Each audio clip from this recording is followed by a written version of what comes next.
میخوام یه نکته بهت بگم که مهمترین نکته برای ابطال سنده.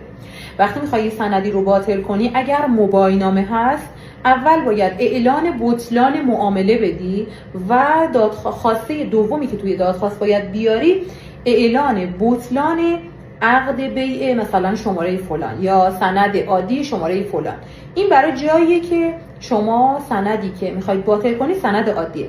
ولی اگر سند رسمی، حواستون باشه شما یه مباینامه داری، یه سند انتقال قطعی که تو دفتر اسناد تنظیم میشه که بهش بونچاق هم اصطلاحاً گفته میشه، و یه سند تکبرگی که در واقع اون شخص داره و شما باید هر سه تاشو باطل کنید. برای اول که مباینامه هست، اعلان بطلان معامله مربوط به مباینامه شماره فلان، و دومی ابطال سند انتقال قطعی شماره فلان صادر از دفتر اسناد شماره فلان، و سومیش هم ابطال سند رسمی شماره فلان. این نکته رو داشته باشی تو هر پرونده ابطال سندی بخوای استفاده کنی خیلی به کارت میاد. پیشنهاد میکنم این پست رو حتما سیو کن. اگر پیج منو فالو نداری حتما فالو کن. کلی نکته ملکی به درد بخور و کاربردی تو پیج برات میذارم.